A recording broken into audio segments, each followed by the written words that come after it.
बहुत बहुत धन्यवाद।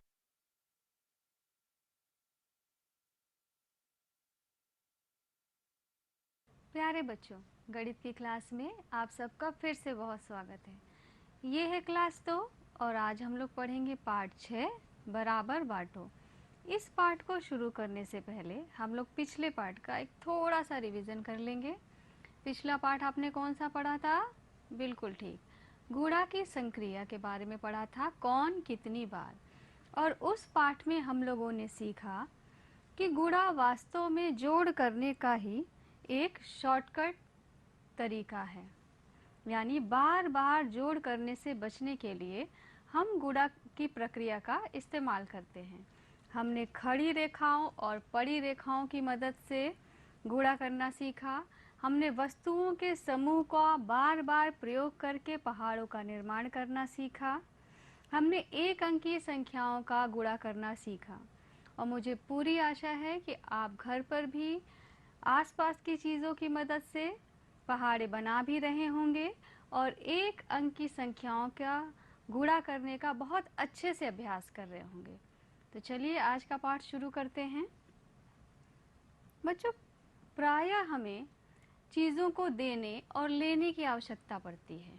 जैसे कल शालिनी अपना पेन का डब्बा लाना भूल गई थी, तो कल्पना ने उसे अपने पास से पेन, पेंसिल और इरेजर दिया। और ये बहुत साधारण सी प्रक्रिया है जिसे समझना बहुत मुश्किल नहीं है। ये प्रक्रिया थोड़ी मुश्किल तब हो जाती है जब हमें किसी चीज़ को कई सारे लोगों में बराबर बराबर बांटना होता है।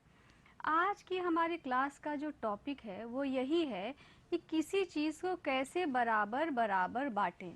और गणित में इस संक्रिया यानी इस प्रक्रिया को हम कहते हैं भाग की संक्रिया। भाग, भाग यानी भागना वाला भाग नहीं, भाग यानी कि किसी बड़ी सी चीज़ का एक छोटा सा हिस्सा, एक छोटा सा भाग।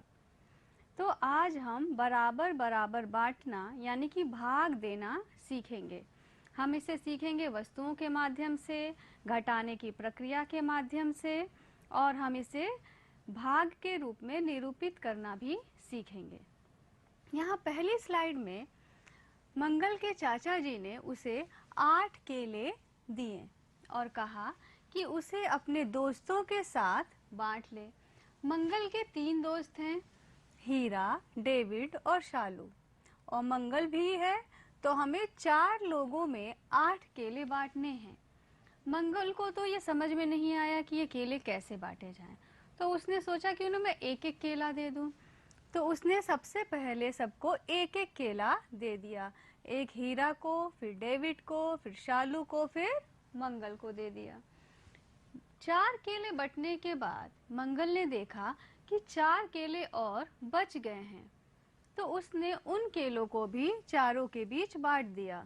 यानी पहले 4 केले एक एक करके दे दिए, फिर बचे हुए 4 केले भी एक एक करके बांट दिए। तो हर एक को कितने केले मिले? हर एक को 2 केले मिले हैं। ये हो गया वस्तुओं के माध्यम से बांटना। जैसे यहाँ पे केले को हमने एक एक करके दे दिया, तो बच्चों में केले बराबर बराबर 2 केले बट गए। अब इसे गणित की संक्रिया के रूप में अगर हमें घटाने के रूप में दिखाना होता तो हम क्या करेंगे? कुल केले कितने थे? 8 थे, ठीक है। और सबसे पहले हीरा को कितने केले मिल गए? 2 केले मिल गए। तो हीरा के 2 केले घटाने के बाद कुल केले कितने बच गए? 6 बच गए।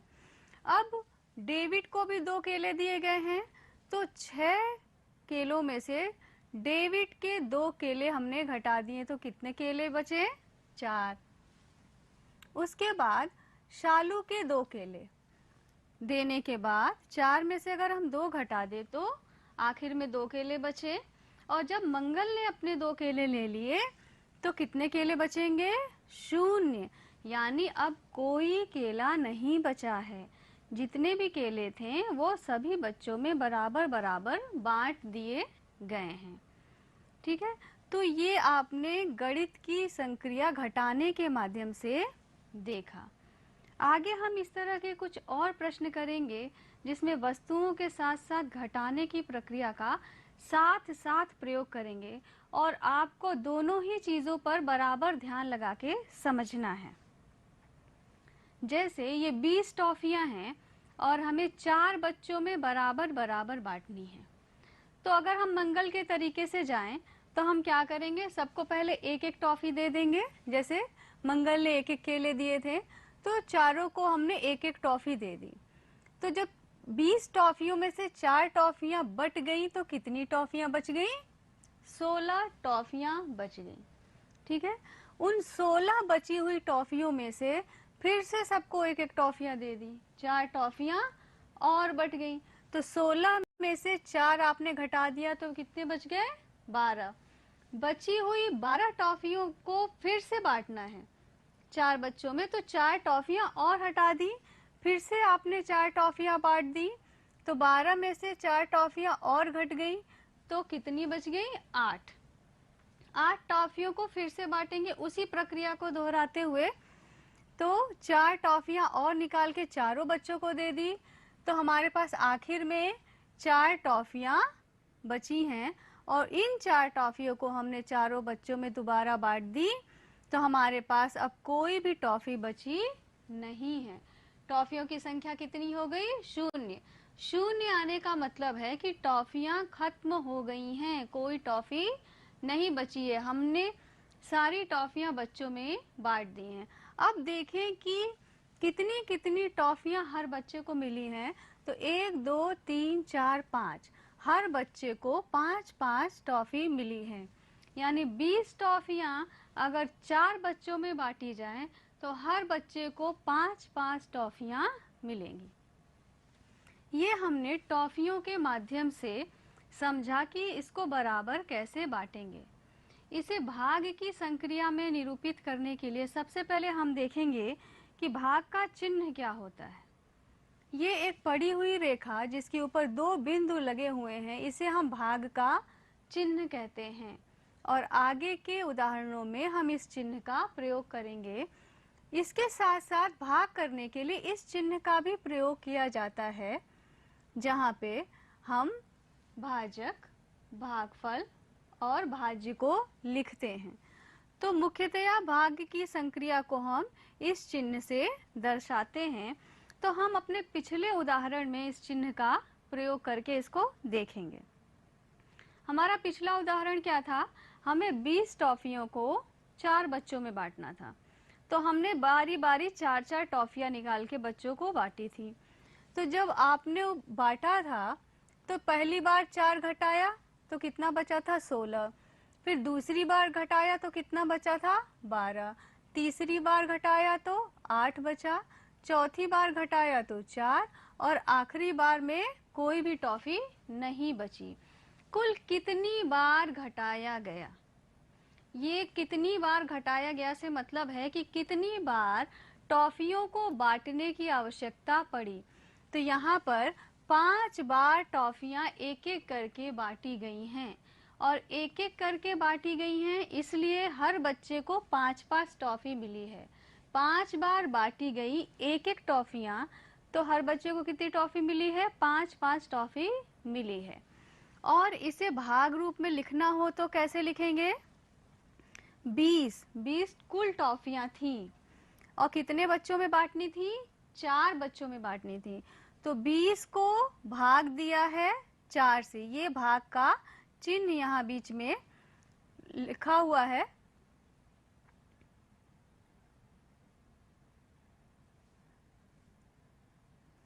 ठीक है, भाग का चिन्ह यहाँ बीच में लिखा हुआ है और इसका उत्तर कितना आया? 5, क्योंकि 5 बार बांटने पर टॉफ़ियाँ समाप्त हो गई हैं।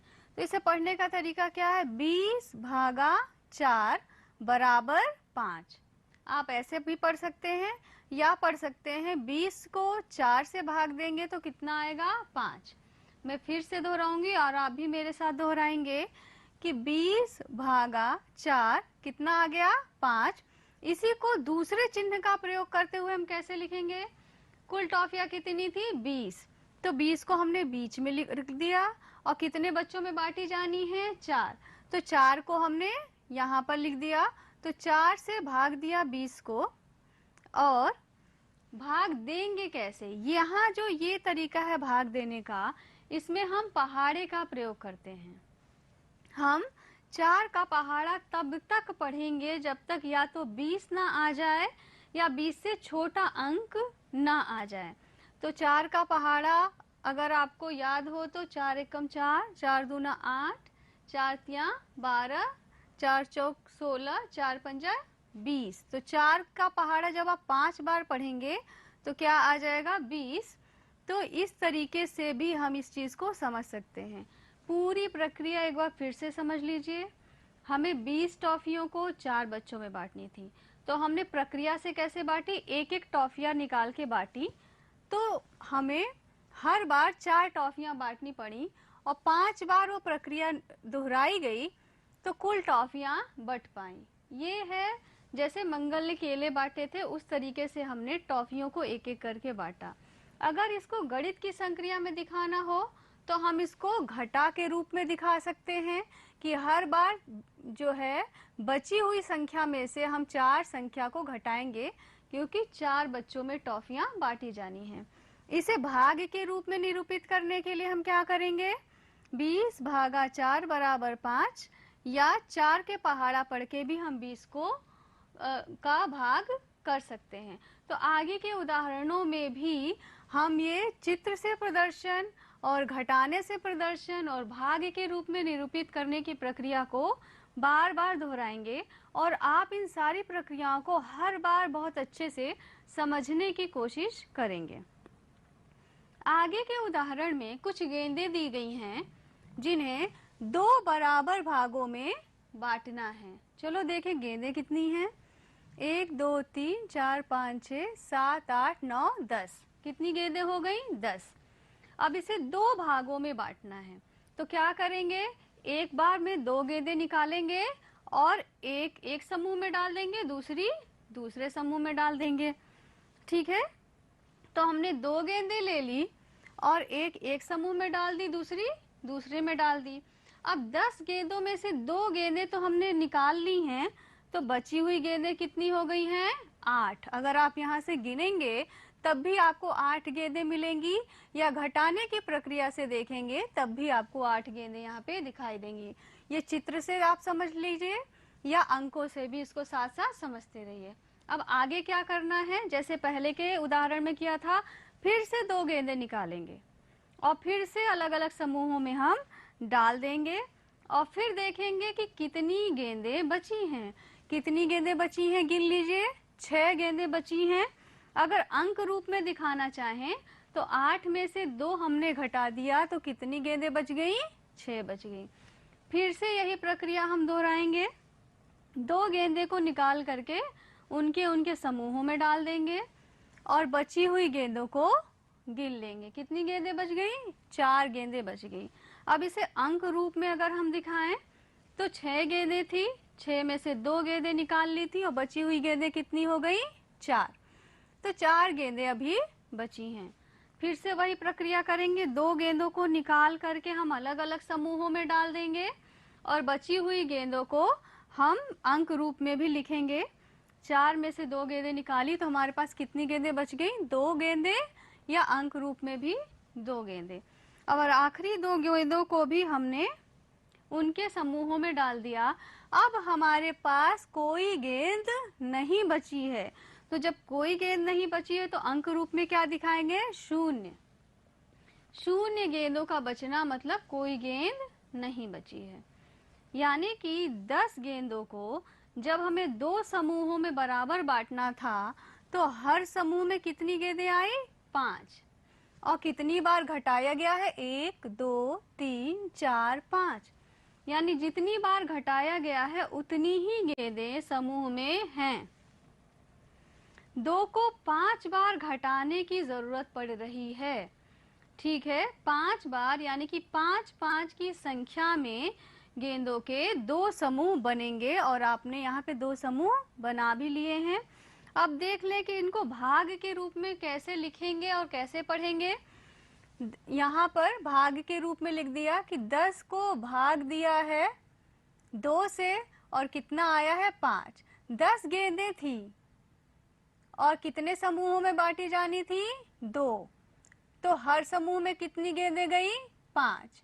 10 भागा 2 बराबर 5। इसी को हम दूसरे प्रतीक चिन्ह के रूप में भी लिख सकते हैं। और 2 का पहाड़ा कब तक पढ़ेंगे? जब तक कि 10 ना आ जाए। तो 2 का पहाड़ा जब आप 5 बार पढ़ेंगे तो 10 आ जाएगा और अंत में हमारा भागफल कितना आ जाएगा? 0 आ जाएगा। यानी कि हम 5-5 गेंदों के 2 समूह बना सकते हैं अगर हमारे पास 10 गेंदें हैं तो। यहाँ पे पूरी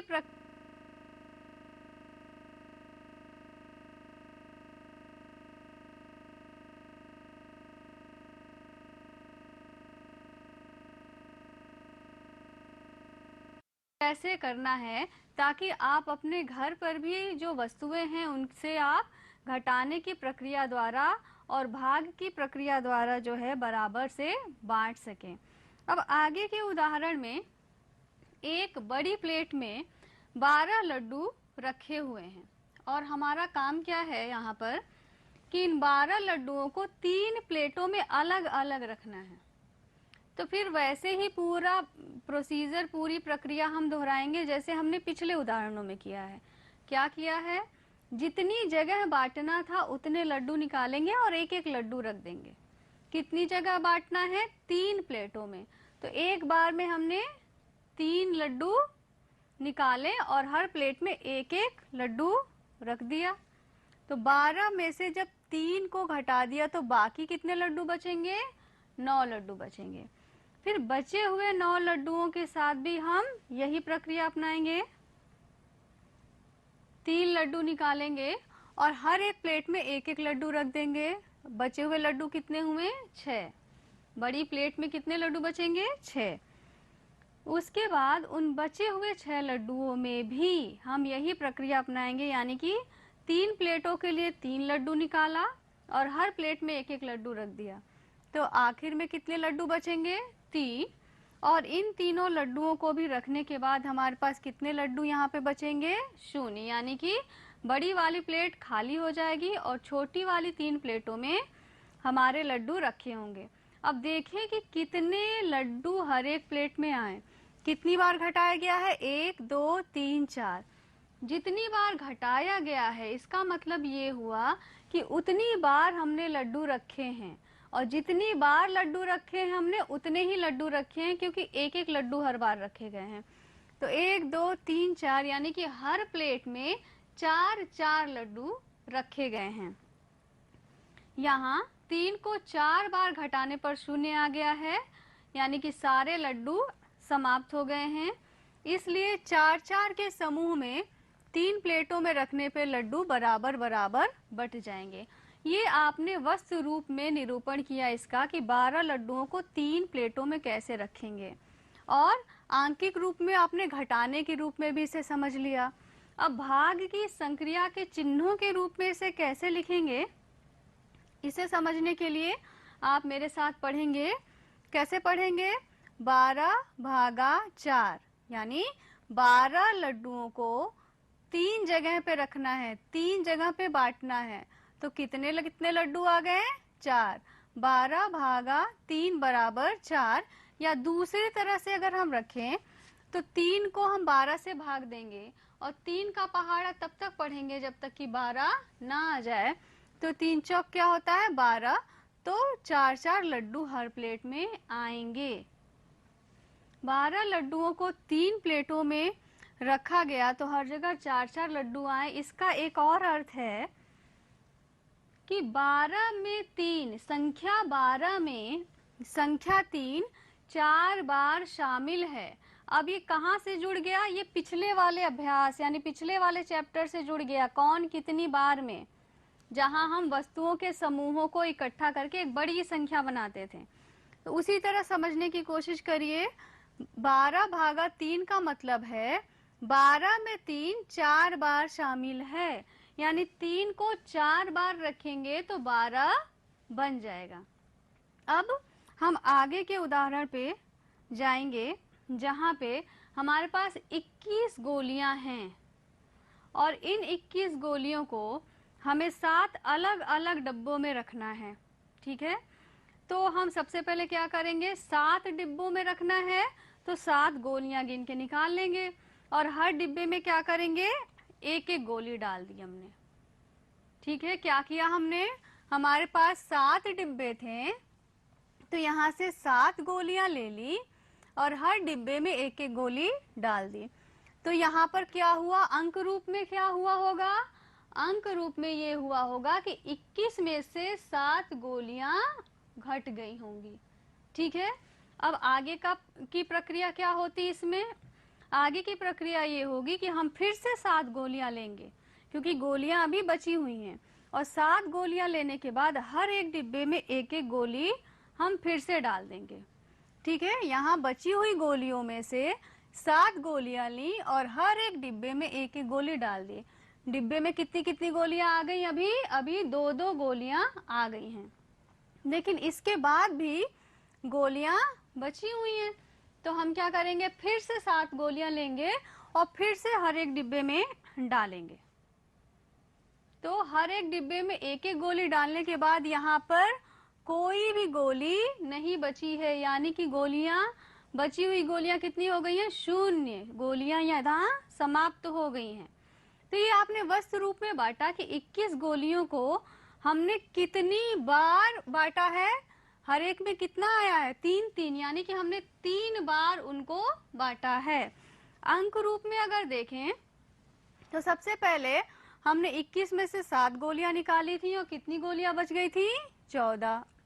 उसके बाद 14 गोलियों में से भी 7 गोलियां निकाल के एक एक डिब्बों में डाल दी थी, फिर कितनी गोलियां बची, 7।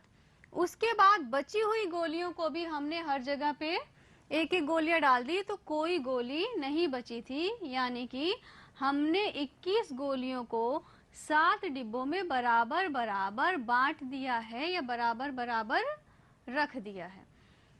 अब हम इस पूरी प्रक्रिया को भाग की संक्रिया के रूप में अगर दिखाना चाहें तो कैसे पढ़ेंगे, मेरे साथ पढ़िए, 21 भागा 7 बराबर 3। कैसे पढ़ेंगे, 21 भागा 7 बराबर 3, यानी कि 21 गोलियों को जब 7 डिब्बों में बांटना था तो हर डिब्बे में कितनी गोलियां आई, 3। या दूसरे चिन्ह के रूप में अगर हम इसको दिखाना चाहें तो 7 से भाग दिया 21 को, और कैसे पढ़ेंगे, 7 का पहाड़ा तब तक पढ़ते रहेंगे जब तक या तो 21 ना आ जाए या 21 से छोटा अंक ना आ जाए। तो 7 एकम 7, 7 दूना 14, 7 या 21। तो 3 बार जब हमने 7 का पहाड़ा पढ़ा तो 21 आ गया और हमारा जो रिजल्ट आ गया यहाँ पे क्या आ गया, 0 आ गया, यानी पूरी गोलियां बट गई हैं। आपने 21 गोलियों को 7 डिब्बों में बांटा तो हर एक डिब्बे में 3-3 गोलियां आ गई। आप भी जब घर पे इसका अभ्यास करें तो हमेशा ही वस्तुओं का प्रयोग करके शुरू करिए, फिर उसे घटाने के रूप में लिखिए और आखिर में जाके भाग की संक्रिया का प्रयोग करिए। आगे के उदाहरण में 6 केले हैं जो 3 बंदरों में बराबर बराबर बांटे जाने हैं। तो वस्तु रूप में देना होता तो हम क्या करते, एक एक केले पहले दे देते, ठीक है। एक एक केले देने के बाद अभी भी 3 केले क्या हैं, बचे हुए हैं, तो इन्हें भी एक एक केले और दे दिए तो हर एक के पास कितने केले आ गए, 2-2 केले आ गए। वस्तु रूप में देखने के बाद अगर हम इसको अंक रूप में देखें यानी घटाने के रूप में देखें तो सबसे पहले हमने क्या किया था, हमने 6 में से 3 केले 3 बंदरों को एक एक बांट दिए थे, तो बचे हुए केले कितने थे, 3। और बाद में उन बचे हुए केलों को भी हमने एक एक करके बंदरों में बांट दिया, तो हमारे पास कितने केले बचे हैं, यहाँ पर 0 केले बचे हैं, यानी कोई केला नहीं बचा है। तो 6 केलों को 3 बंदरों में बराबर बांटेंगे तो हर एक को मिलेंगे 2-2 केले। इसे अगर हम भाग रूप में लिखना चाहें तो इस तरह लिखेंगे और पढ़ेंगे कैसे, मेरे साथ पढ़िए, 6 भागा 3 बराबर 2, यानी 6 केले थे, 3 बंदरों में बांटे तो हर एक को मिले 2। 6 भागा 3 बराबर 2, या अगर हम दूसरे चिन्ह रूप में लिखना चाहें तो 3, ये बंदरों में बंटने थे तो 3 से भाग दिया 6 केलों को। 3 का पहाड़ा तब तक पढ़ेंगे जब तक 6 ना आ जाए, तो 3 दूना 6, तो कितने कितने केले मिले सबको? सबको 2-2 केले मिले। ठीक है, तो इसका मतलब क्या हुआ? इसका मतलब हुआ कि 6 में 3 2 बार शामिल है, यानी 3 को अगर 2 बार रखा जाए, 3 3, तो कौन सी संख्या बन जाएगी? 6 बन जाएगी। तो इस तरीके से हम पिछले अभ्यास को भी यहाँ पर दोहराते रहेंगे ताकि हमारी पिछली अवधारणाएं जो है हम भूल न जाएं। ठीक है, आगे के उदाहरण में देखिए, यहाँ पर 24 बटन हैं और 6 शर्टों में लगाए जाने हैं। तो आपको ये पता लगाना है कि इन 24 बटनों को जो दर्जी है वो किस तरह से इस्तेमाल करे कि वो शर्टों में पूरा पूरा लगा पाए। हर एक शर्ट में 4 बटन ही लगने हैं। तो क्या करेंगे हम? कुल बटन कितने हैं? 24। लगने कितने हैं? 4। तो हर बार हम 4 बटनों को उसमें से घटा देंगे। तो आप देखेंगे अंक रूप में अगर हम इसको लिखें तो 24 बटन में से 4 घटाएं तो 20 बटन, फिर 16 बटन, फिर 12, फिर 8, फिर 4, फिर 0। हर बार 4-4 बटन हमने हटा दिए हैं। 4 बटन हटाने का मतलब हुआ कि वो किसी शर्ट में लगा दिए गए हैं। तो कितनी बार आपको घटाना पड़ा है? 1, 2, 3, 4, 5, 6। जितनी बार घटाना पड़ा है उतनी ही शर्टों के लिए ये बटन पर्याप्त होंगे, यानी उतनी ही शर्टों में ये बटन लगाए जा सकते हैं। भाग रूप में इसको अगर लिखें तो आप लिखेंगे 24 भागा 4 बराबर 6। इसे आप फिर से पढ़िए, 24 भागा 4 बराबर 6। मतलब क्या हुआ? 24 बटन थे, 4-4 करके लगाने थे, तो कितने शर्टों के लिए पर्याप्त हैं? 6 शर्टों के लिए पर्याप्त है। 6 कमीजों में वो लगाए जा सकते हैं। या दूसरे प्रतीक चिन्ह के रूप में अगर हम लिखेंगे तो 4 से हम 24 को भाग देंगे और 4 का पहाड़ा तब तक पढ़ेंगे जब तक कि 24 ना आ जाए। तो 4 को अगर हम 6 बार पढ़ेंगे तो 24 आ जाएगा और यही हमारा उत्तर हो जाएगा। और 6 आने का मतलब है कि 24 में 4 6 बार शामिल है। आज की जो क्लास है उसमें हमने भाग की अवधारणा के संबंध में बहुत ही ज़रूरी बातें सीखी हैं कि भाग वास्तव में वस्तुओं को बराबर बराबर बांटने की प्रक्रिया है।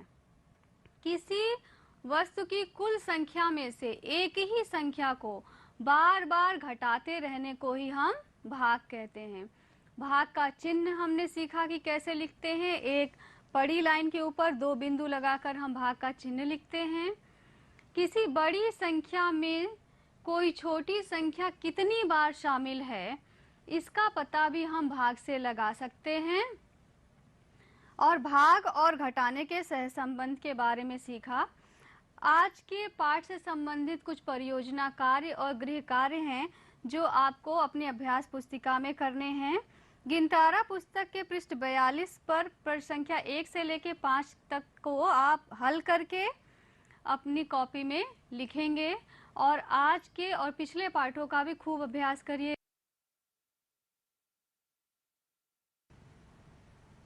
नमस्कार बच्चों, आज की कक्षा में आपका स्वागत है।